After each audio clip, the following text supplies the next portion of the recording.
हे कलियुग पावन कलि भोयनाशन श्री सचिनंदन गावो।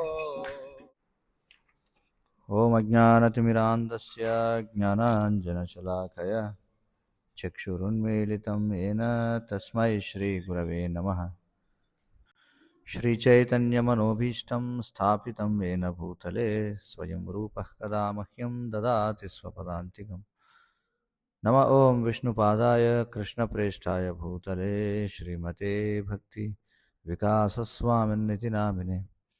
नमः ॐ विष्णुपादाय कृष्णप्रेष्ठाय भूतले श्रीमते भक्तिवेदान्तस्वामिन्निति नामिने।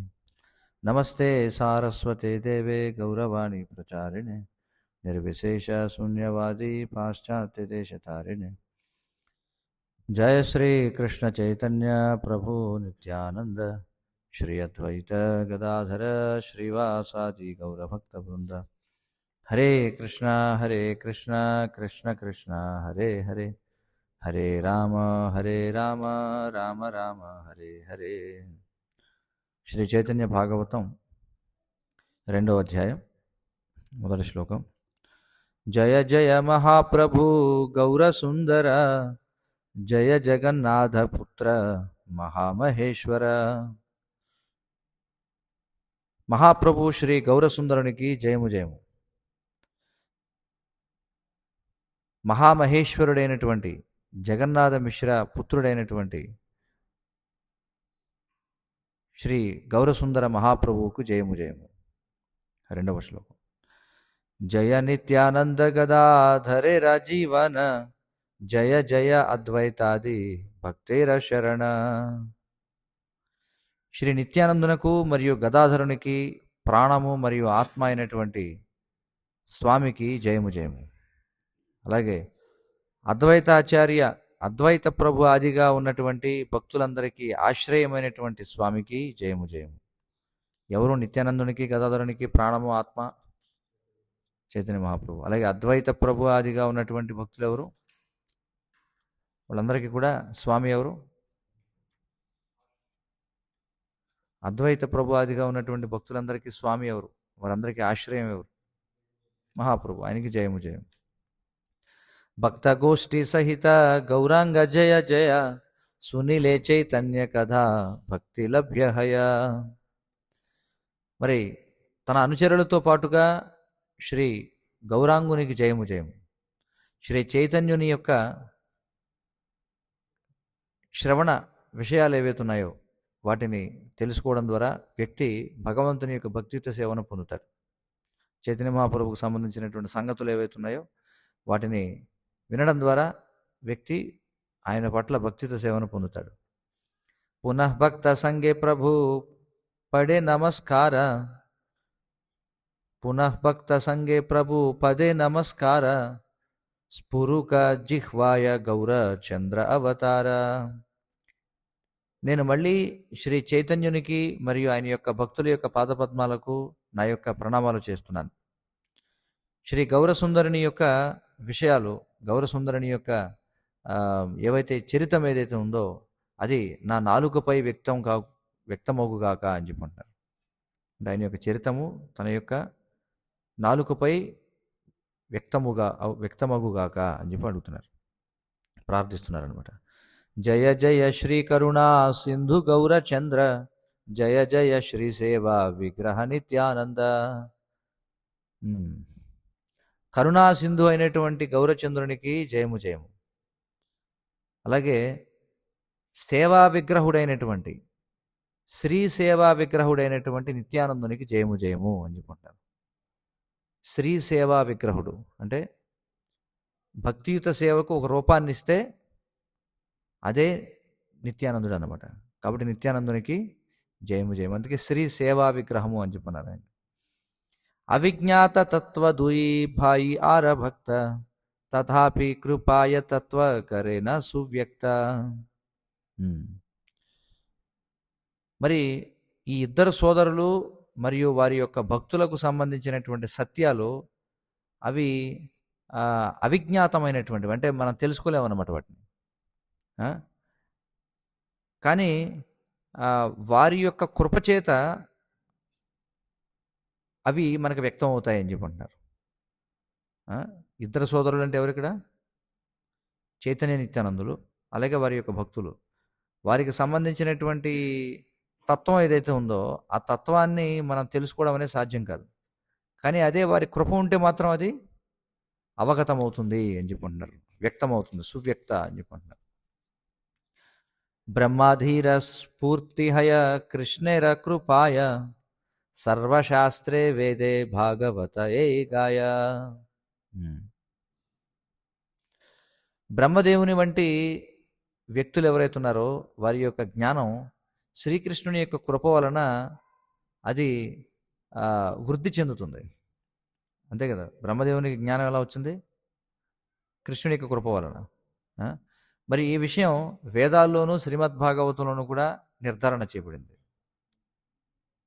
ఇది కృష్ణుని కృప వల్లే బ్రహ్మదేవుని యొక్క జ్ఞానం అనేది వర్ధిల్లుతుంది అనేటువంటి విషయం. 8వ శ్లోకం. ప్రచోదితాయేన పురా సరస్వతి వితన్వతాజస్య సతీం స్మృతిం హృది స్వలక్షణా ప్రాదురభూత్ కిలాస్యతః సమే ఋషీణాం వృషభః ప్రసీదతాం. ఇక్కడ ఏమంటున్నారంటే, సృష్టి ఆరంభంలో ఎవరైతే బ్రహ్మ యొక్క జ్ఞానాన్ని వృద్ధి చేశాడో, ఎవరి హృదయం నుండి, అంటే బ్రహ్మకి తన యొక్క హృదయం నుండే స్వామి ప్రేరణ ఇచ్చాడు, అంతే కదా. తేనే బ్రహ్మ హృదయ ఆదికవయే ముఖ్యంతి యత్సూరయ అని చెప్పున్నారు కదా. అంటే ఎవరైతే బ్రహ్మకి హృదయం నుండి ఈ యొక్క జ్ఞానాన్ని అంతటిని కూడా ఇవ్వడం జరిగిందో, ఎలాంటి జ్ఞానాన్ని ఇచ్చాడు ఆయన? ఈ సృష్టికి సంబంధించినటువంటి సంపూర్ణ జ్ఞానాన్ని ఇచ్చాడు. అలాగే భగవంతుడు తన గురించినటువంటి సంపూర్ణ జ్ఞానాన్ని ఇచ్చాడు. అలాగే ఎవరైతే మళ్ళీ బ్రహ్మ యొక్క ముఖము నుండి ఉద్భవించాడో ఆయన నా పట్ల ప్రసన్నుడవుగాక అని చెప్పుకుంటున్నారు. అర్థమైంది కదా ఏమంటున్నారు? సృష్టి ఆరంభంలో బ్రహ్మకు తన హృదయం నుండి ఈ సమస్త జ్ఞానాన్ని అందించాడు. ఎవరికి అంటే బ్రహ్మకు ఎవరైతే ఈ సృష్టి సంబంధమైన సంపూర్ణ జ్ఞానాన్ని ఇచ్చాడో, అలాగే తన గురించి కూడా సంపూర్ణ జ్ఞానాన్ని ఇచ్చాడు.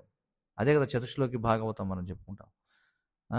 అలాగే ఎవరైతే బ్రహ్మ యొక్క ముఖము నుండి ఆవిర్భవించినట్టుగా కనిపించాడో అతడు నా పట్ల ప్రసన్నమగుగాక అని చెప్పుకుంటున్నారు.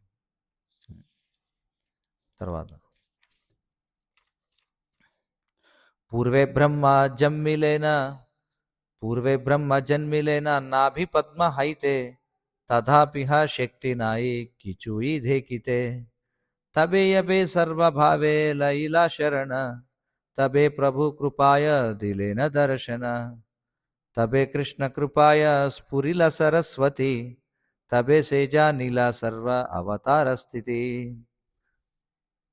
సృష్టి యొక్క ఆరంభంలో బ్రహ్మదేవుడు విష్ణువు యొక్క నాభి నుండి ఉద్భవించినటువంటి పుష్పం నుండి జన్మించాడు. అయినప్పటికీ అతడికి ఏదీ చూడగలిగినటువంటి శక్తి లేదు. ఎప్పుడైతే బ్రహ్మ పూర్తిగా భగవంతుని ఆశ్రయాన్ని పొందాడో అప్పుడు భగవంతుడు తన కృపతో బ్రహ్మ ముందు వ్యక్తమయ్యాడు. అప్పుడు మరి కృష్ణుని యొక్క కృప వలన బ్రహ్మదేవుడు దివ్య జ్ఞానాన్ని పొందాడు. ఆ విధంగా అతడు భగవంతుని యొక్క వివిధ అవతారాల గురించి అర్థం చేసుకోగలిగాడు. హేన కృష్ణ చంద్రేర దుర్జ్ఞేయ అవతార తాన కృప వినేకార శక్తి జానిబార. కృష్ణుని యొక్క అవతారాలను అర్థం చేసుకోవడం చాలా కష్టం. మరి కృష్ణుని యొక్క కృప లేకుండా కృష్ణుని యొక్క అవతారాల గురించి అర్థం చేసుకునే శక్తి ఎవరికి ఉంది అని అడుగుతున్నారు. 13వ శ్లోకం. అచింత్య అగమ్య కృష్ణ అవతార లీల సేయి బ్రహ్మ భాగవతే ఆపనే కహిల. శ్రీమద్భాగవతంలో బ్రహ్మదేవుడు ఏమని నిర్ధారిస్తారంటే, కృష్ణుని అవతారాల యొక్క లీలలు ఏవైతున్నాయో అవి అచింత్యమైనటువంటివి, అలాగే అవి అగమ్యమైనటువంటివి అని చెప్పన్నారు. అచింత్యము అగమ్యమట. అచింత్యం అంటే మన ఆలోచనకి అందనటువంటివి, అలాగే అగమ్యము అంటే ఏమిటి? మనకి అందనటువంటివి. అని బ్రహ్మదేవుడు నిర్ధారించాడు. కృష్ణుని యొక్క లీలలు అవి అచింత్యమైనవి, అగమ్యమైనటువంటివి.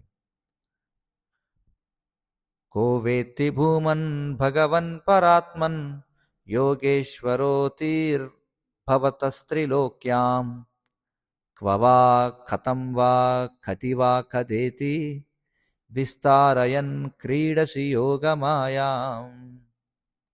ఆ, ఓ ఆ, ఇక్కడేమంటున్నారు చూడండి. ఓ భగవంతుడా, ఓ పూర్ణ పురుషోత్తమ, ఓ పూర్ణ పురుషోత్తముడా, ఆ, ఆ, ఓ మహేశ్వరుడా, ఓ భగవంతుడా, ఓ పరమాత్మ, అలాగే సకల యోగ శక్తులకు నాయకుడైనటువంటి వాడా, నీ యొక్క లీలలు ఈ ముల్లోకాల్లో నిరంతరము జరుగుతూనే ఉంటాయి. కానీ ఎక్కడ, ఏ విధంగా, ఎప్పుడు నీవు నీ యొక్క దివ్యమైనటువంటి శక్తితో ఈ అనంతమైనటువంటి లీలలను ప్రదర్శిస్తున్నావో ఎవరు అంచనా వేయగలరు? ఎవరు కూడా నీ యొక్క ఆధ్యాత్మిక శక్తి ఏ విధంగా పనిచేస్తుందో దాని యొక్క రహస్యాన్ని అంచనా వేయలేరు అని చెప్తున్నాడు. ఇది బ్రహ్మదేవుడు చేసిన ప్రార్థన అనమాట. ఎక్కడంటే 10వ స్కందం 14వ అధ్యాయం 21వ శ్లోకంలో. ఇప్పుడంటే ఇది బ్రహ్మ విమోహన లీల జరిగింది కదా, ఆ సమయంలో బ్రహ్మదేవుడు చేసిన ప్రార్థన. कौन हेतु कृष्ण चंद्र करे अवतार कार శక్తి ఆచే తత్వ జానితే తాహారా. మరి కృష్ణచంద్రుడు ఎందుకు అవతరిస్తాడో తెలుసుకునేటువంటి సామర్థ్యం ఎవరికి ఉంది అని అడుగుతున్నారు.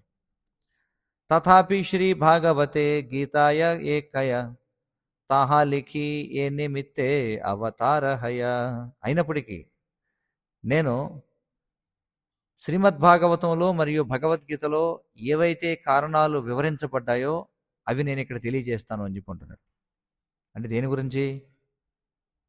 భగవంతుడు ఎందుకు అవతరిస్తాడనేటువంటి విషయాన్ని తెలుసుకునే సామర్థ్యం ఎవరికీ లేదు, కానీ నేను ఇస్తాను కొన్ని కారణాలు అంటున్నారు. ఎలా ఇస్తానంటున్నారు ఆయన? భగవంతుని యొక్క అవతారాలు ఎందుకు జరుగుతాయో తెలుసుకునే సామర్థ్యం ఎవరికీ లేదు, కానీ బృందావన దాస్ ఠాకూర్ వారు ఏమంటున్నారు? కానీ నేను కొన్ని కారణాలు చెప్తాను. ఎలా చెప్తాను? భాగవతం, భగవద్గీత నుండి నేను ఆ కారణాలు ఏమిటో చెప్తాను అని చెప్పుకుంటున్నారు. యదా యదా హి ధర్మస్య గ్లానిర్భవతి భారత అభ్యుత్నమధర్మస్య తదాత్మానం సృజామ్యహం. ఎక్కడెక్కడైతే, ఎప్పుడెప్పుడైతే ధర్మానికి గ్లాని కలుగుతుందో ఓ భరతవంశీయుడా, ఎప్పుడైతే అధర్మం అనేది వృద్ధి చెందుతుందో ఆ సమయంలో నేను స్వయంగా అవతరిస్తాను అని చెప్పి కృష్ణుడు చెప్పాడు భగవద్గీత నుండి కదా. ఆ శ్లోకం ఇక్కడ చెప్పారు.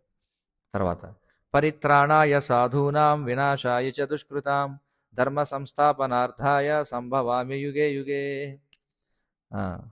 మరి సాధువులకు ఆనందాన్ని ఇవ్వడం కోసం, సాధువులను రక్షించడం కోసం, అలాగే దుష్కృతులను నశింపజేయడం కోసం, అలాగే ధార్మిక సూత్రాలను పునఃస్థాపన చేయడం కోసం నేను స్వయంగా ప్రతి యుగంలోనూ అవతరిస్తాను. ఇవి భగవద్గీత నుండి. తర్వాత ధర్మపరభవహయ యఖనే యఖనే అధర్మేర ప్రబలత బాడే దినే దినే సాధుజన రక్ష దుష్ట వినాశ కారణే బ్రహ్మాది ప్రభురపాయ కరే విజ్ఞాపనే. ఎప్పుడెప్పుడైతే ధార్మిక సూత్రాలలో క్షీణత అనేది ఏర్పడుతుందో, అలాగే అధర్మం అనేది రోజు రోజుకి పెరిగిపోతూ ఉంటుందో ఆ సమయంలో బ్రహ్మాదిగా ఉన్నటువంటి దేవతలు ఏం చేస్తారట? భగవంతుని యొక్క పాదపద్మాల చెంత ప్రార్థన చేస్తారట. దేనికోసం? సాధువులను రక్షించమని, అలాగే దుష్టులను శిక్షించమని. తబే ప్రభు యుగ ధర్మ స్థాపన కరితే సాంగోపాంగే అవతీర్ణ హన పృథివీతే. అప్పుడు భగవంతుడు ఈ భౌతిక ప్రపంచంలో తన యొక్క అనుచరులతో పాటుగా, తన యొక్క సంభారాలతో పాటుగా అవతరిస్తాడు. దేనికోసం?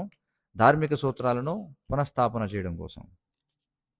తర్వాత కలియుగే ధర్మహయ హరి సంకీర్తన ఏతధర్తే అవతీర్ణ శ్రీ సచీనందన. కలియుగంలో యుగధర్మం ఏమిటి అంటే భగవంతుని యొక్క దివ్యనామాల సంకీర్తన. శ్రీ సచీనందనుడు ఈ సూత్రాన్ని స్థాపన చేయడం కోసమే అవతరిస్తాడు.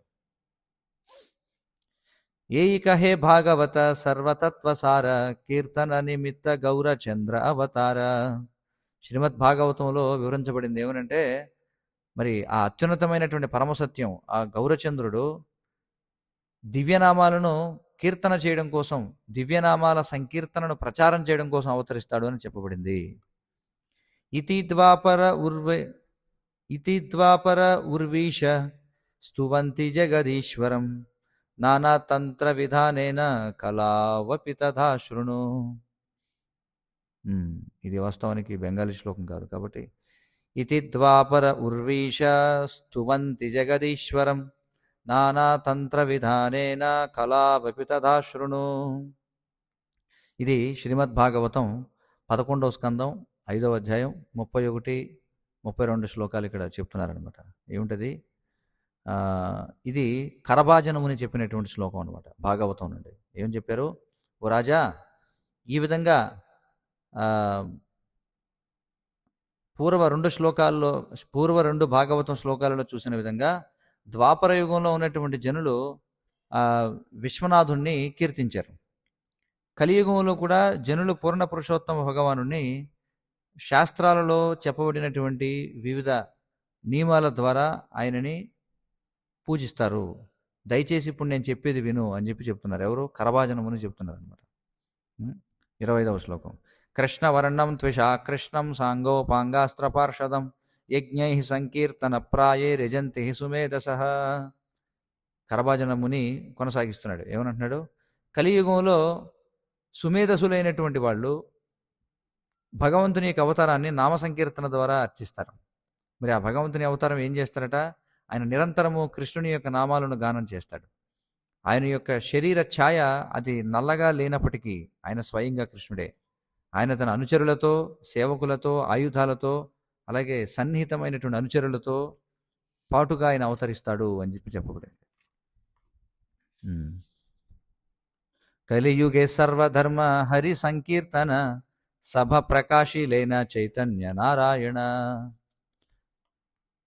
చైతన్యుడు భగవంతుని యొక్క దివ్యనామాల సంకీర్తనను ప్రారంభిస్తాడు. ఎందుకంటే ఈ భగవంతుని యొక్క దివ్యనామ సంకీర్తనం ఏదైతే ఉందో అదే కలియుగంలో సకల ధార్మిక సూత్రాల యొక్క సారము అని చెప్పుకుంటున్నాను. కలియుగే సంకీర్తన ధర్మపాలి బరే, కలియుగే సంకీర్తన ధర్మపాలి బారే అవతీర్ణ హైలా ప్రభు సర్వపరికరే. కలియుగంలో స్వామి తన యొక్క అనుచరులతో పాటుగా అవతరిస్తాడు. దేనికోసం? ఈ సంకీర్తనం అనేటువంటి ధర్మాన్ని పోషించడం కోసం, సంకీర్తన ధర్మాన్ని పోషించడం కోసం అవతరిస్తాడు. 28. ప్రభురా ఆజ్ఞాయ ఆగే సర్వపరికర జన్మలభిలేన సభే మానుష భీతర. మరి స్వామి యొక్క ఆజ్ఞ మేరకు ఆయన యొక్క అనుచరులందరూ కూడా మానవ సమాజంలో జన్మ స్వీకరించారు. కియనంతకి శివ విరించి ఋషిగణ యత అవతారేర పార్షద ఆప్తగణ. అనంతుడు, శివుడు, బ్రహ్మ, వివిధ ఋషులు, అలాగే భగవంతుని పూర్వ అవతారాల యొక్క అనుచరులు వాళ్ళందరూ కూడా గొప్ప భక్తులుగా జన్మించారు. భాగవత రూపే జన్మ హైలాస బార కృష్ణ సేజానేన యాండ్ర అంశే జన్మయారా. కృష్ణ సేజానేన యాండ్ర అంశే జన్మయాండ్ర. కేవలము గౌరకృష్ణుడికి మాత్రమే తెలుసు ఏ అనుచరుడు ఏ విధమైన భక్తుడిగా పుట్టాడనేది. అది ఎవరికి తెలియదు. ఏ అనుచరుడు ఏ విధమైన భక్తుడిగా పుట్టాడనేది గౌరకృష్ణునికే తెలుసు అని చెప్పంటున్నారు. కారో జన్మ నవద్వీపే కారో చాటి గ్రామే కేహరాఢే ఓఢ్రదేశే శ్రీహట్టే పశ్చిమే. కొంతమంది నవద్వీపంలో పుట్టారు, కొంతమంది చట్టోగ్రామంలో పుట్టారు, కొంతమంది రాఢదేశంలో పుట్టారు, కొంతమంది ఒరిస్సాలో పుట్టారు. ఇక్కడ ఓడ్ర దేశం అని చెప్పి అన్నారు. ఒరిస్సాని ఓడ్ర దేశం అన్నారు. కొంతమంది ఒరిస్సాలో పుట్టారు, కొంతమంది శ్రీహట్టలో పుట్టారు, కొంతమంది పశ్చిమ దిక్కున పుట్టారు.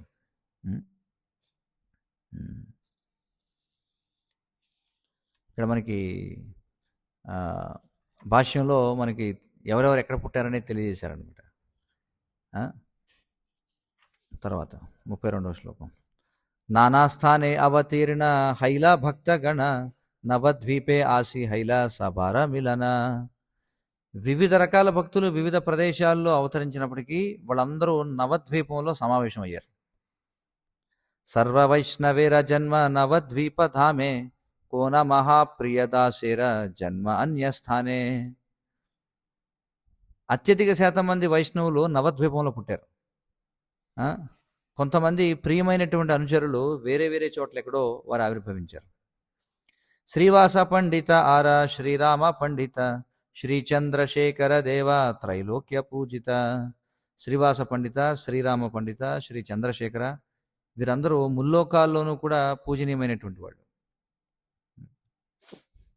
భవరోగ వైద్య శ్రీ మురారి నామయాన్ర శ్రీహట్టయే సభ వైష్ణవేర అవతార.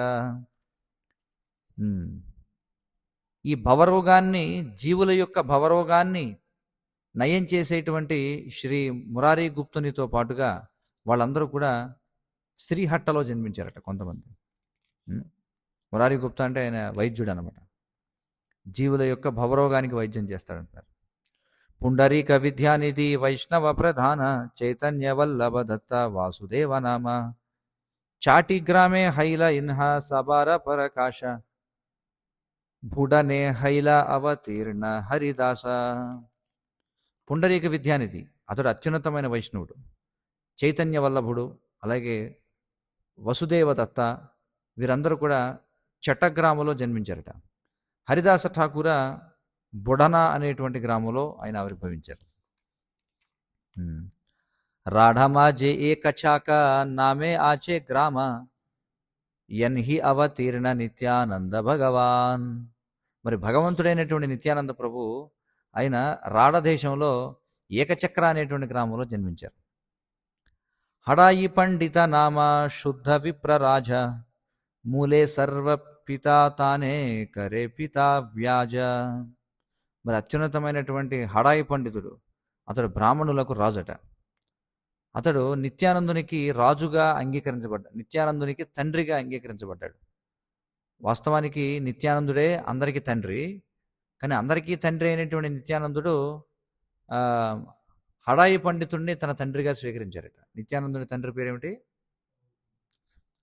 హాడాయి పండితుడు. హాడాయి పండితుడు అది. ఆయన పుట్టింది ఎక్కడ? నిత్యానందుడు ఏకచక్రపురం. అది రాఢదేశంలో ఉందన్నమాట. రాఢదేశం అంటే, రాఢదేశం అనేది ఏంటంటారు? వంగదేశం ఉంది, అలాగే మనకి గౌడ దేశం ఉంది, అలాగే రాఢదేశం ఉంది. ఇవన్నీ కూడా వివిధ భాగాలు అన్నమాట. ఏ విధంగా అయితే మనకి చూడండి తెలుగు ప్రాంతంలో తెలంగాణ, అలాగే కోస్తా, రాయలసీమ ఎలా ఉన్నాయో, అలాగే ఈ బెంగాల్ ప్రాంతం మళ్ళీ 3 భాగాలుగా ఉంది. రాఢదేశము, గౌడ దేశము, వంగదేశము అని. రాఢదేశం అంటే ఎక్కడైతే గంగానది ప్రవహించదో ఆ ప్రదేశాన్ని రాఢదేశం అంటారు. పశ్చిమం వైపుగా ఉన్నదాన్ని వంగదేశం అంటారు. తూర్పు వైపుగా ఉన్నదాన్ని గౌడ దేశము అని అంటారు అనమాట. కృపా సింధు భక్తిధాత శ్రీ వైష్ణవ ధామ రాఢే అవతీర్ణ హైలా నిత్యానందరామ. శ్రీ నిత్యానందరాముడు ఆయన ఎవరైనా కృపాసింధు అయినటువంటి నిత్యానందరాముడు, అలాగే భక్తి ప్రదాత అయినటువంటి వాడు, అలాగే వైష్ణవులకు ధామమైనటువంటి వాడు, అంటే వైష్ణవులకు ఆశ్రయమైనటువంటి వాడు. అతడు రాఢదేశంలో ఆవిర్భవించాడు.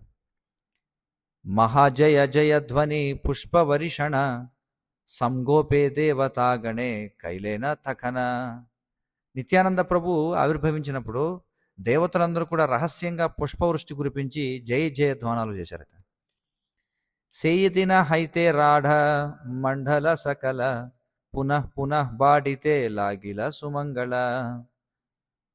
మరి ఆ రోజు నుండి ఈ రాఢదేశం ఏదైతే ఉందో అది వర్ధిల్లడం ప్రారంభించిందట. చూడండి, అలాగే ఈ సుమంగళ లక్షణాలు అన్ని చోట్ల కూడా వ్యక్తమయ్యాయి ఎప్పుడైతే నిత్యానంద ప్రభు జన్మించాడో ఆ సమయంలో. త్రిహుటే పరమానంద పురీర ప్రకాశ నీలాచలే యాండ్ర సంఘే ఏకత్ర విలాస. పరమానందపురి ఎవరైతే నీలాచలంలో చైతన్య మహాప్రభుతో తన లీలలను ఆనందించారో ఆయన త్రిహుట అనేటువంటి ప్రదేశంలో జన్మించారట. త్రిహుట తర్వాత గంగాతీర పుణ్యస్థాన సకల థాకితే వైష్ణవ జన్మ ఏకేనే సూచ్య దేశేతే అపన హైల అవతీర్ణ గంగా తీరే సంఘేర పార్షదేకేనే జన్మ ఏన దూరే.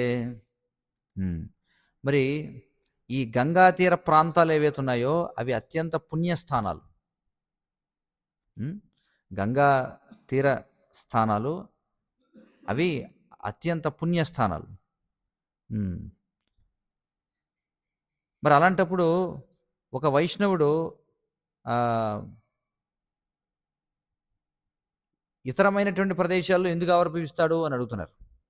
అంటే గంగా తీర ప్రదేశాలు అంత పుణ్యప్రదమైన ప్రదేశాలు అయినప్పుడు మరి వైష్ణవుడు పాప ప్రాంతాల్లో ఎందుకు ఆవిర్భవిస్తాడు? కనుక స్వామి గంగానది తీరంలో ఆయన అవతరించాడు. మరి అలాంటప్పుడు స్వామి గంగానది తీరంలో అవతరించినప్పుడు ఆయన యొక్క అనుచరులు దూరంగా ఎందుకు అవతరించాలి అని అడుగుతున్నారు ఇక్కడ కవి.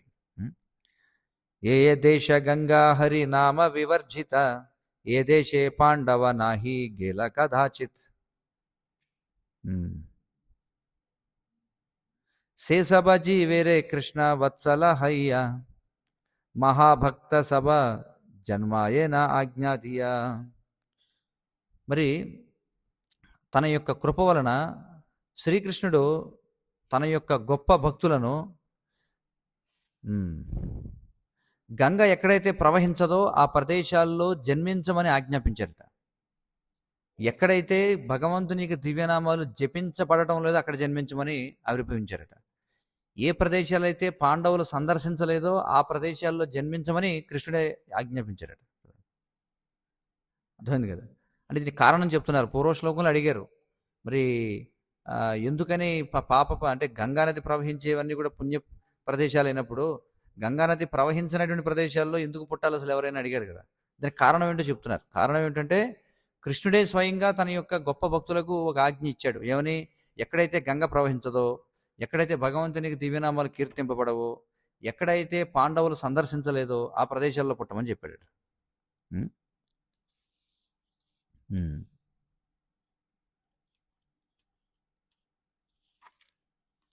తర్వాత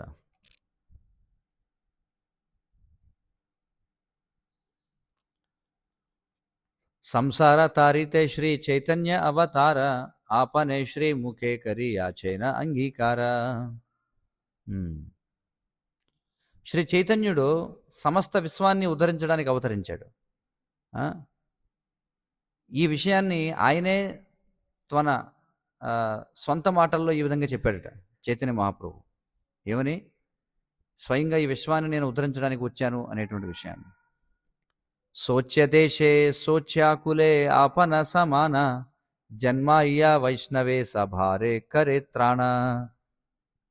భగవంతుడు మరియు ఆయన యొక్క భక్తులు, మరి భగవంతుని యొక్క భక్తులు భగవంతునితో సమానమైనటువంటి వారు ఎలాంటి ప్రదేశాల్లో జన్మిస్తారట అంటే ఇక్కడ చెప్తున్నారు సోచ్యదేశే. సోచ్యదేశే అనేటువంటి మాటను వాడారు ఇక్కడ. సోచ్యదేశే అంటే శోచనీయమైనటువంటి ప్రదేశాలు. అంటే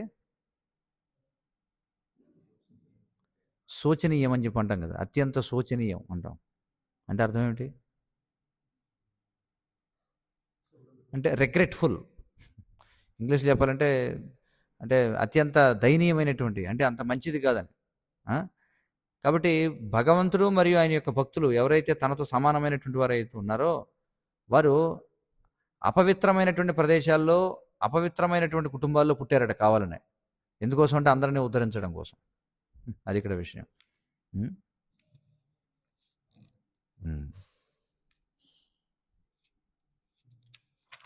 తర్వాత ఏ దేశే ఏ కులే వైష్ణవ అవతరే తాన్హర ప్రభావే లక్ష యోజన నిస్థరే. ఏ ఏ కుటుంబాల్లో ఒక వైష్ణవుడు అవతరిస్తాడో ఇక్కడ చూడండి ఏం చెప్తున్నారు. ఏ ఏ ప్రదేశంలో లేదా ఏ ఏ కుటుంబంలో ఒక వైష్ణవుడు ఆవిర్భవిస్తాడో ఆ ప్రదేశానికి ఆ కుటుంబానికి కొన్ని వందల వేల మైళ్ళు అన్నీ కూడా ఉద్ధరించబడతాయని చెప్పంటారు. అర్థమైంది కదా? ఏ ప్రదేశంలో లేదా ఏ కుటుంబంలో ఒక వైష్ణవుడు ఆవిర్భవిస్తాడో దానికి చుట్టూ ఉన్న వందల వేల మైళ్ళ వరకు జనులందరూ కూడా ఉద్ధరించబడతారు అని చెప్తున్నారు. ఉం? ఏ స్థానే వైష్ణవగణ కరేన విజయ సేయి స్థాన హయ అతి పుణ్యతీర్థమయ.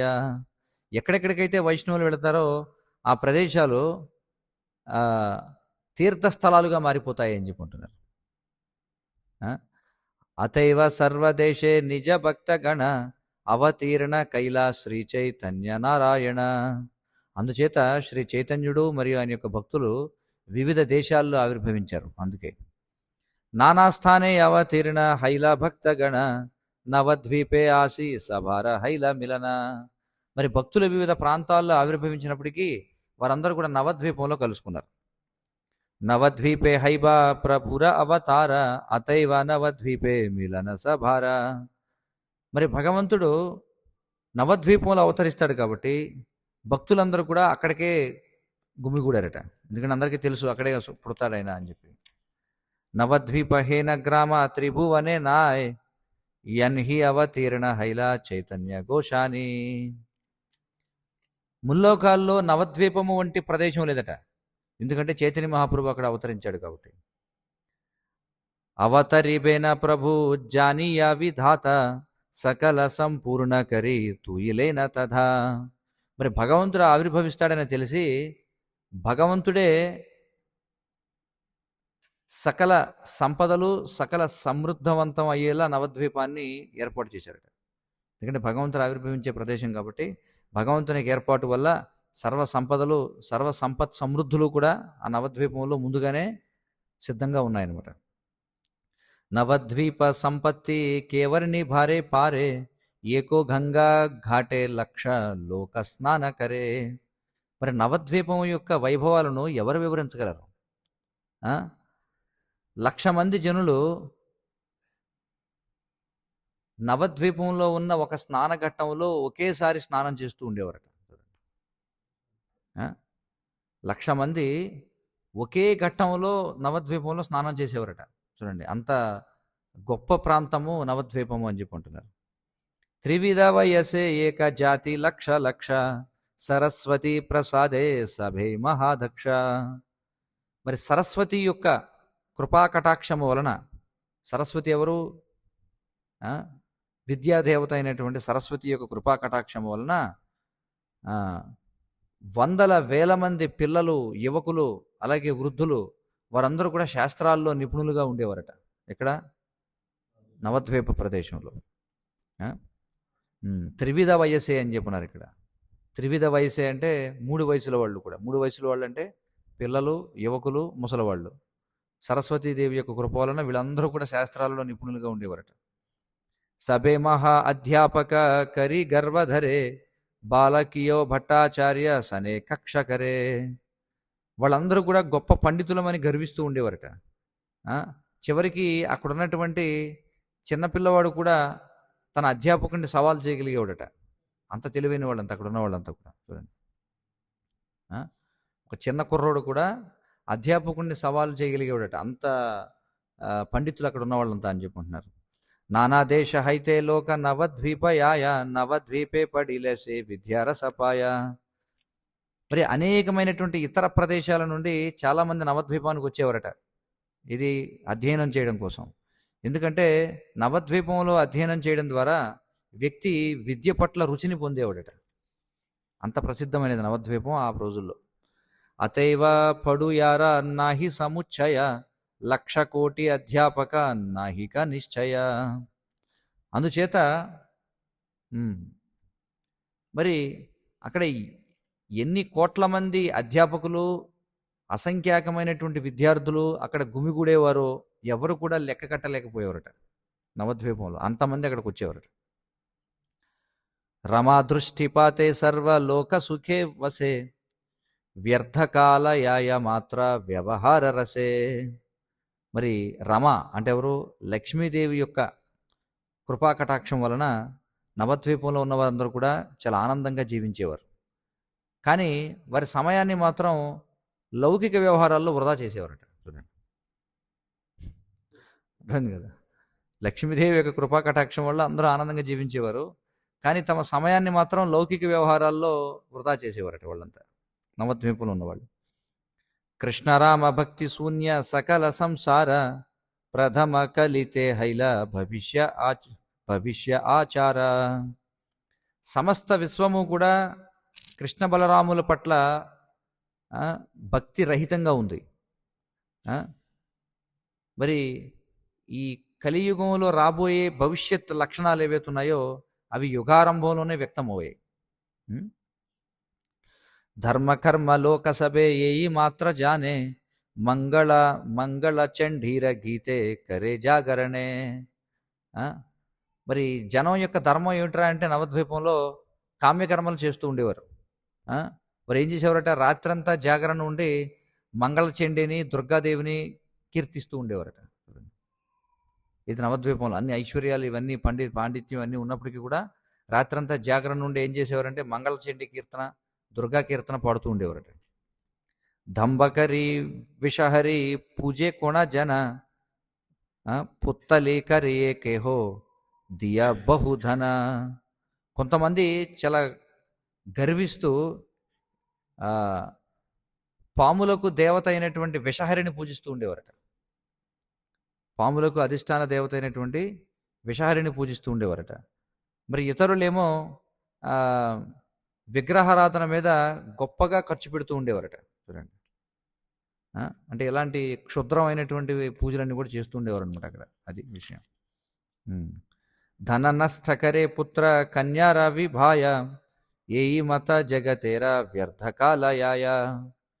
జనులు తమ యొక్క పుత్రుల యొక్క కుమార్తెల యొక్క వివాహాలపై విపరీతంగా జనాన్ని ఖర్చు పెడుతూ ఉండేవారట. ఈ విధంగా వారు తమ మానవ జీవితాలను వృధా చేసుకుంటూ ఉన్నారట. మరి ఇప్పటికీ మనకు అనిపించేది అదే. ఆ విధంగా నవద్వీపంలో ఉన్నవారు అంత సమృద్ధి ఉన్నా కూడా ఆ విధంగా వృధాగా జీవితాలు గడుపుతూ ఉండేవారు. ఏ బా భట్టాచార్య చక్రవర్తి మిశ్ర సభ తాహారావు నాజానే సభ గ్రంథ అనుభవ. ఇక నామమాత్రపు పండితులు ఎవరెవరు వాళ్ళు, పేరుకే పండితులు అట ఎవరు, భట్టాచార్యులు, చక్రవర్తులు, మిశ్రాలు, వారికి అసలు శాస్త్రాల యొక్క నిజమైనటువంటి భావం ఏమిటో తెలియకుండా ఉన్నారట వాళ్ళంతా. అది పరిస్థితి నవద్వీపంలో. శాస్త్ర పడాయ్య సభే ఈ కర్మ కరే శ్రోతార సహితే యమ పాషే ఢూబి మరే. శాస్త్రాలను బోధించిన తర్వాత కూడా అధ్యాపకులు ఇంకా ఆ విధమైనటువంటి కలాపాల్లో మునిగి ఉండేవారు. తత్ఫలితంగా అధ్యాపకులు విద్యార్థులు అందరూ కూడా యమరాజు చేత శిక్షింపబడుతూ ఉండేవారు. అంటే యమరాజు చేత శిక్షించబడటం అంటే ఏమిటి, ఈ విధంగా వృధాగా జీవితాన్ని గడిపి చచ్చేవారు అందరూ అని చెప్పుకుంటున్నారు. నావాఖానే యుగ ధర్మ కృష్ణేర కీర్తన దోష వినా గుణకారో నా కరే కథన. వారు ఎన్నడూ కూడా ఈ కలియుగం యొక్క యుగధర్మం ఏమిటో ఎవరికి వివరించలేదట వాళ్ళు. మరి కలియుగ యుగధర్మం ఏమిటి, హరినామ సంకీర్తనం. దాని గురించి మాత్రం ఎప్పుడు వివరించేవారు కదట, అన్ని శాస్త్రాలు చర్చించేవారు. కానీ వారు కేవలం ఇతరులలో లోపాలనే వెతుకుతూ ఉండేవారట. వారు ఎప్పుడు కూడా ఎవరిని కీర్తించేవారు కాదట అక్కడ ఉన్న జనులు. ఏ బా సభ విరక్త తపస్వి అభిమాని తాన్ సభార ముఖేహ నాహిక హరిధ్వని. అలాగే నామమాత్రపు వైరాగులు కూడా, అక్కడ ఉన్నటువంటి వైరాగులు ఋషులు కూడా ఎన్నడూ హరి యొక్క నామాలను కీర్తించేవారు కదట నవద్వీపంలో. అతివడ సుకృతి సే స్నానే రసమయ గోవింద పుండరీ కాక్షనామ ఉచ్చారయ. కేవలం అత్యంత పుణ్యాత్ములు మాత్రమే స్నానం చేసే సమయంలో పుండరీకాక్ష గోవింద అనే నామాలు చెప్తూ ఉండేవారట గంగానదిలో స్నానం చేసేటప్పుడు. వాళ్ళు తప్ప ఇంకెవరు కూడా హరినామాలు కీర్తించేవారు కాదు. గీతా భాగవత ఏ జనితే పఢాయ భక్తిరా వ్యాఖ్యాన నాహి తాహార జిహ్వాయ. ఇంకా కొంతమంది భగవద్గీత శ్రీమద్ భాగవతం కూడా వివరించేవారట, కానీ భగవంతుని యొక్క భక్తియుత సేవ గురించి మాత్రం ఎప్పుడు ప్రస్తావించేవారు కాదట. చూడండి, ఇది భగవద్గీత భాగవతం గురించి మాట్లాడుతూ ఉండి కూడా. ఏ మత విష్ణుమాయ మోహిత సంసార దేకి భక్త సభ దుఃఖ భావేన అపార. మరి ఈ విధంగా సమస్త ప్రపంచం స్వామి యొక్క అంటే ఈ విష్ణుమాయ చేత మోహితం అవ్వడం చూసి భక్తులందరూ కూడా అపారమైనటువంటి దుఃఖానికి గురయ్యేవారట. ఏమిటి ఇలా ఉంది పరిస్థితి అని చెప్పి. ఎందుకంటే అందరూ కూడా స్వామి యొక్క మాయాశక్తిలో మునిగిపోయి ఉన్నారు కాబట్టి. ఆ? కేమనే ఏ జీవ సభ పాయిభే ఉద్ధార విషయ సుఖేతే సభ మజిల సంసార. వాళ్ళందరూ అనుకున్నారట, భక్తులు ఈ విధంగా ఆలోచించేవారట. అసలు ఈ వీళ్ళందరూ ఎలా ఉద్ధరింపబడతారు? సమస్త ప్రపంచం కేవలం భౌతిక భోగంలోనే మునిగిపోయి ఉందే అని అనుకునేవారట. ఆ? బలిలియోకే హనాహి లయ కృష్ణ నామ నిరవధి విద్యాకుల కరేన వ్యాఖ్యాన. ఇంకా అనుకునేవారంట ఏమనంటే, జనులు ఆ, వారికి ఉపదేశించినా కూడా కృష్ణనామాలను ఎవరు కూడా కీర్తించరు. పైగా వాళ్ళు నిరంతరము తమ విద్యను, తమ యొక్క ఉన్నత జన్మను మాత్రం కీర్తించుకుంటుంటారు ఎప్పుడు కూడా. ఆ? స్వకార్య కరేన సభ భాగవత గణ కృష్ణ పూజ గంగా స్నాన కృష్ణేర కథన. కానీ గొప్ప భక్తులైనటువంటి వాళ్ళు మాత్రం వాళ్ళు ఏం చేసేవారట? శాస్త్రాల్లో చెప్పబడినటువంటి విధి నియమాలను అనుసరిస్తూ ఉండేవారట. అంటే కృష్ణుడిని పూజించడం, గంగానదిలో స్నానం చేయడం, అలాగే కృష్ణుని యొక్క కృష్ణ సంబంధమైనటువంటి కథలను చర్చించడం చేస్తూ ఉండేవారట. కేవలం మహాభక్తులైన వాళ్ళు మాత్రమే. సభే మేలి జగతేరే కరే ఆశీర్వాద శీఘ్ర కృష్ణ చంద్రకర సభార ప్రసాద. వాళ్ళందరూ కూడా ప్రపంచ జనులపై తమ ఆశీర్వాదాలు కురిపించి ప్రార్థన చేశారట. ఏమనంటే, ఓ కృష్ణచంద్ర, దయచేసి త్వరగా ఈ జనులపై నీ కృప చూపించు అని ప్రార్థించారట గొప్ప భక్తులందరూ కూడా. సేయి నవద్వీపే వైసే వైష్ణవాగ్రగణ్య అద్వైత ఆచార్య నామ సర్వలోకే ధన్య. మరి నవద్వీపంలో నివసిస్తున్నారు ఆ సమయంలో ఎవరంటే అద్వైతాచార్యుడు. ఆయన అత్యున్నతమైనటువంటి వైష్ణవుడు. మరి అద్వైతాచార్యుడు ప్రపంచం అంతా కూడా కీర్తింపబడేవాడట. జ్ఞానభక్తి వైరాగ్యేర గురు ముఖ్యతర కృష్ణ భక్తి వాఖానితే ఏహేన శంకర. శ్రీ అద్వైతాచార్య అత్యంత గౌరవింపబడేటువంటి బోధకుడు. ఆయన జ్ఞానంతో వైరాగ్యంతో కృష్ణ భక్తియుత సేవను వివరించడంలో శివుడంతటి నిపుణుడు అని చెప్పి అంటున్నారు. ఏమంటున్నారు? కృష్ణ సంబంధమైనటువంటి భక్తియుత సేవను జ్ఞానంతో వైరాగ్యంతో వివరించడంలో ఆయన శివునితో సమానమైన వాడట. ఎవరు? అద్వైతాచార్యుడు. త్రిభువనే ఆచేయత శాస్త్రేర ప్రచార సర్వత్రా వా ఖానే కృష్ణ పదభక్తి సారా. ఆయన సకల శాస్త్రాలను కూడా ఆయన ఏం చేశాడు చూడండి, ముల్లోకాల్లో ఉన్నటువంటి సకల శాస్త్రాలను కూడా వివరించి ఆయన ఏమని నిర్ధారించాడంటే, కృష్ణుని యొక్క పాదపద్మాల చెంత చేయబడేటువంటి భక్తియుత సేవ ఏదైతే ఉందో అదే అన్ని బోధనల యొక్క సారము అని ఆయన నిర్ధారణ చేశాడు. తులసి మంజరి సహిత గంగా జలే నిరవధి సేవే కృష్ణే మహాకుతూహలే. మరి శ్రీ అద్వైతాచార్య చాలా కుతూహలంతో తులసి మంజరులతోటి గంగ యొక్క జలముతోటి కృష్ణుడిని ఆరాధన చేస్తూ ఉండేవాడు అద్వైతాచార్య. హుంకార కరయే కృష్ణ ఆవేశేర తేజే ఏ ధ్వని బ్రహ్మాండ బేడి వైకుంఠే తే భాజే. ఆయన బిగ్గరగా కృష్ణుని కోసం ఆక్రందన చేశారట. చూడండి, గొప్ప ఆధ్యాత్మిక ఆనందంతో. మరి ఆయన చేసినటువంటి హుంకారం ఏదైతే ఉందో ఆ శబ్దం విశ్వపు ఆవరణలన్నింటి గుండా చొచ్చుకుని పోయి వైకుంఠ లోకాల్లో వినిపించిందట అద్వైతాచార్య చేసినటువంటి హుంకారం. ఏ ప్రేమేర హుంకార సునీనా కృష్ణనాథ భక్తి వశే ఆపనే హైలా సాక్షాత్. మరి అద్వైత ప్రభు యొక్క హుంకారాన్ని, అంటే అద్వైత ప్రభు ప్రేమతో చేసినటువంటి హుంకారాన్ని విని కృష్ణుడు స్వయంగా అవతరించాడు. ఎందుకు అవతరించాడు? అద్వైతాచార్య యొక్క హుంకారాన్ని విని కృష్ణుడు ఎందుకు అవతరించాడు అంటే, ఎందుకంటే కృష్ణుడు తన భక్తుల ప్రేమ చేత నియంత్రించబడతాడు కాబట్టి. అతేవ అద్వైత వైష్ణవ అగ్రగణ్య నిఖిల బ్రహ్మాండే ఆంధ్ర భక్తి యోగ ధన్య. అందుచేత అద్వైతాచార్యుడు సకల వైష్ణవులలోనే శ్రేష్ఠుడైనటువంటి వాడు. మరి సమస్త విశ్వంలోనూ అద్వైతాచార్యునికి ఉన్నటువంటి భక్తియుత సేవతో పోల్చదగినది ఏది కూడా లేదని చెప్పుకుంటున్నారు. ఏ మత అద్వైత వైసేన నధియాయ భక్తి యోగ శూన్యలోక దేకి దుఃఖపాయ. ఈ విధంగా అద్వైతాచార్య మరి గొప్ప దుఃఖంతో, ఎందుకని గొప్ప దుఃఖం ఆయనకి? జనులకు భక్తి లేకపోవడం, జనుల యొక్క భక్తి రాహిత్యాన్ని చూసి గొప్ప దుఃఖాన్ని అనుభవిస్తూ ఆయన నదియాలో నివసిస్తూ ఉన్నారన్నమాట అద్వైతాచార్య. సకల సంసారమత్త వ్యవహార రసే కృష్ణ పూజ కృష్ణ భక్తి కారో నాహి వసే. కృష్ణ పూజ కృష్ణ భక్తి కారో నాహి వాసే. సమస్త ప్రపంచంలో ప్రతి ఒక్కరూ కూడా లౌకికమైనటువంటి కార్యాల్లో నిమగ్నమై ఉన్నారు. ఎవ్వరూ కూడా కృష్ణుణ్ణి సేవించడంలో అలాగే కృష్ణుణ్ణి పూజించడంలో నిమగ్నం కావడం లేదు. అది పరిస్థితి. వాసులి పూజయే కేహ నానా ఉపహారే మధ్యమాంస దియా కేహ యక్ష పూజ కరే. చూడండి, కొంతమంది వాసూలి అనేటువంటి దేవతను పూజించేవారట. వాసూలి అంటే చండీ కానీ లేదా దుర్గా కానీ. ఎలా పూజించేవారట? వివిధ రకాల సంభారాలతో.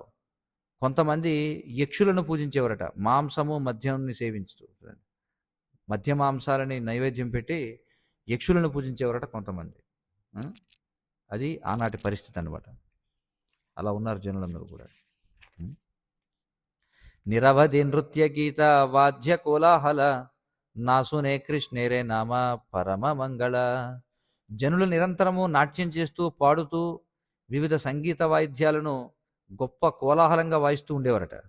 కానీ వారు ఎన్నడూ కూడా అత్యంత మంగళప్రదమైనటువంటి కృష్ణుని నామాలను మాత్రం వినేవారు కదట. చూడండి, ఆ కాలంలో. కృష్ణ శూన్య మంగళే దేవేర నాహి సుఖ విశేష అద్వైతమనే పాయ భడ దుఃఖ. మరి అద్వైతాచార్య ఆదిగా ఉన్నటువంటి భక్తులందరూ కూడా జనం ఈ విధంగా నామమాత్రపు మంగళప్రదమైనటువంటి కార్యాల్లో, కృష్ణుడికి సంబంధం లేనటువంటి కార్యాల్లో మునిగి ఉండడం చూసి వారు తీవ్రమైనటువంటి దుఃఖానికి గురయ్యేవారట. స్వభావే అద్వైత భడ కారుణ్య హృదయ జీవేర ఉద్ధార చింతే హయ సదయ. మరి స్వభావరీత్యా అద్వైతాచార్యుని యొక్క హృదయం పూర్తిగా కరుణతో నిండి ఉండేది కనుక ఆయన చాలా దయతో అసలు ఈ జీవులందరినీ ఏ విధంగా ఉద్ధరించాలి అని ఆలోచిస్తూ ఉండేవారట అద్వైతాచార్య. మోర ప్రభు ఆసి యది కరే అవతార తబే హయ ఏ సకల జీవేర ఉద్ధార. నా స్వామి అవతరిస్తేనే ఈ పతిత జీవులందరూ కూడా ఉద్ధరింపబడతారు అని ఆలోచించారు ఆయన. తబేత అద్వైత సింహ ఆమర భడాయ్ వైకుంఠ వల్లభ యది దేఖానా హైథాయ్. నా పేరు అద్వైత సింహ. ఎప్పుడైతే చూడండి ఇక్కడ ఏమంటున్నారు, ఎప్పుడైతే వైకుంఠనాథుడు అవతరిస్తాడో అప్పుడు నా పేరు అద్వైత సింహ అనేది సార్థకం అవుతుంది అని చెప్పి అన్నారట ఆయన. అంటే భగవంతుణ్ణి వైకుంఠనాథుణ్ణి నేను అవతరింపజేస్తేనే అద్వైత సింహ అనేటువంటి నా పేరు సార్థకం అవుతుందని ప్రకటించారట ఆయన. ఆనియ వైకుంఠనాథ సాక్షాత్కరియ నాచి బాగా ఈబ సర్వ జీవ ఉద్ధరియ. నేను ఈ ప్రపంచంలో వైకుంఠనాథుడు అవతరించేలా చేస్తాను, అప్పుడు మేము కలిసి నృత్యం చేస్తాం, కీర్తన చేస్తాం, ఆ విధంగా పతిత జీవులందరినీ ఉద్ధరిస్తాం అని ప్రకటించారు. ఎవరు? నిరవధేయమత సంకల్పకరియ సేవేన శ్రీకృష్ణ పద ఏకచిత్తహయ. మరి ఈ విధమైనటువంటి స్థిర నిశ్చయంతో అద్వైతాచార్య నిరంతరము శ్రీకృష్ణ చంద్రుని యొక్క పాదపద్మాలను స్థిరమైనటువంటి మనస్సుతో ఆయన ఎప్పుడు కూడా సేవిస్తూ ఉండేవారట. అద్వైతేర కారణే చైతన్య అవతార సేయి ప్రభు కహియా చైనా బార బార. చైతన్య మహాప్రభు మళ్ళీ మళ్ళీ నిర్ధారణ చేస్తూ ఉండేవారట. ఏమనంటే, నేను కేవలం శ్రీ అద్వైత ప్రభు యొక్క కోరిక మేరకు అవతరించాను అని ఎన్నోసార్లు చెప్పారట చైతన్య మహాప్రభు. సేయి నవద్వీపే వైసే పండిత శ్రీవాస యాన్హర మందిరే హైల చైతన్య విలాస. శ్రీవాస పండితుడు నవద్వీపంలో జీవించేవాడు. చైతన్య మహాప్రభు ఆయన యొక్క గృహంలో ఎన్నో లీలలను ఆనందించారు. సర్వకాలాచారి భాయ్ గాయ కృష్ణ నామ త్రికాల కరే కృష్ణ పూజ గంగా స్నాన. శ్రీవాస పండితుడు మరియు ఆయన యొక్క ముగ్గురు సోదరులు నిరంతరము కృష్ణనామాలను కీర్తిస్తూ ఉండేవారు. వారు గంగలో 3 సార్లు స్నానం చేసేవారు ప్రతిరోజు. ఆ విధంగా కృష్ణుని పూజిస్తూ ఉండేవారు. తర్వాత నిగూఢే అనేక ఆర వైసే నదియాయ పూర్వే సభే జన్మిలేన ఈశ్వర ఆజ్ఞాయ. శ్రీ చంద్రశేఖర జగదీశ గోపీనాథ శ్రీమాన్ మురారి శ్రీ గరుడ గంగాదాస. ఎంతోమంది భక్తులు నదియాలో అజ్ఞాతవాసంలో ఉండేవారట. చూడండి, ఎవరికి తెలియకుండా జీవిస్తూ ఉండేవారట చాలామంది భక్తులు. మరి భగవంతుని యొక్క ఇచ్చ వలన శ్రీ చంద్రశేఖరుడు, జగదీశ, గోపీనాథ, శ్రీమాన్ పండిత, మురారి గుప్తా, శ్రీ గరుడ పండిత, గంగాదాస వాళ్ళందరూ కూడా భగవంతుడి కంటే ముందే పుట్టారంటే వీళ్ళందరూ.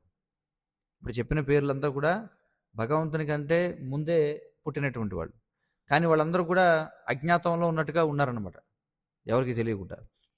ఏకే ఏకే బలితే హయ పుస్తక విస్తార కథార ప్రస్థావే నామ లైభ జాని ఆన్రా. ఒకవేళ నేను ఆ భక్తులందరి పేర్లు రాశాను అనుకోండి, ఈ పుస్తకం యొక్క పరిమాణం పెరిగిపోతుంది. అందుకనే నేను సరైనటువంటి సమయం వచ్చినప్పుడు వాళ్ళందరి పేర్లు చెప్తాను, ఇప్పుడు రాయను అవన్నీ అని చెప్పి అంటున్నారు.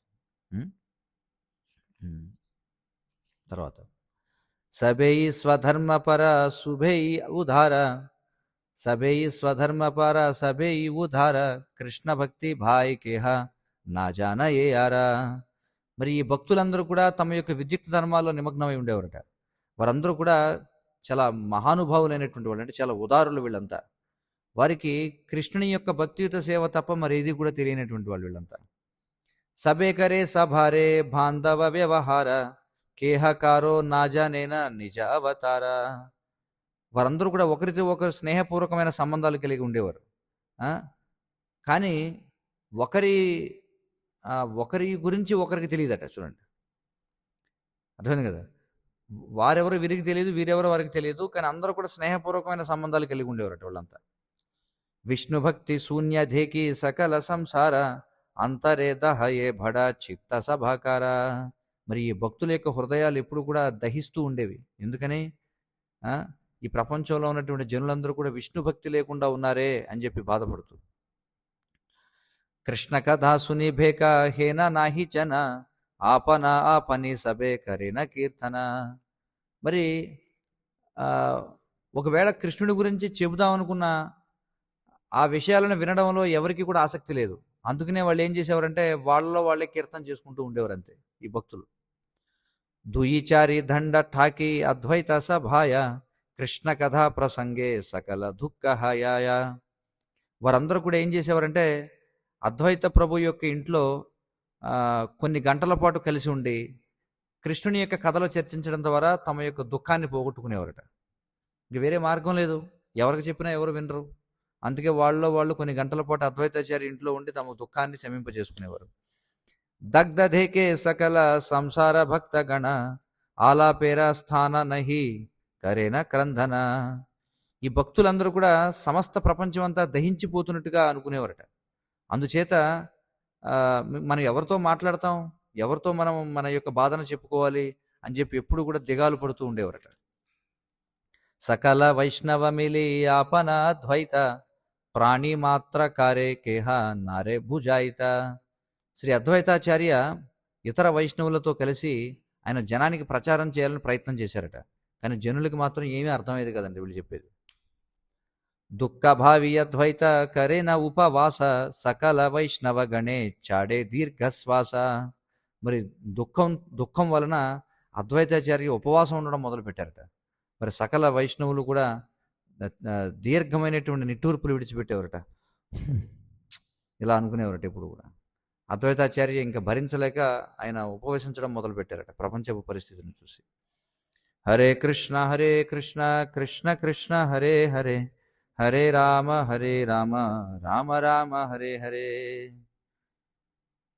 2వ అధ్యాయంలో 108 శ్లోకాలు అయ్యాయి. శ్రీ చైతన్య మహాప్రభు చిత్తమైతే మరొక సందర్భంలో మళ్ళీ కొనసాగిద్దాం. హరే కృష్ణ.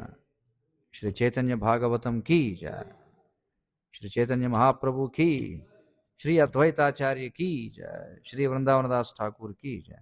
వాంఛాకల్పతరుభ్యశ్చ కృపా సింధుభ్యో చ పతితానాం పావనేభ్యో వైష్ణవేభ్యో నమో నమః.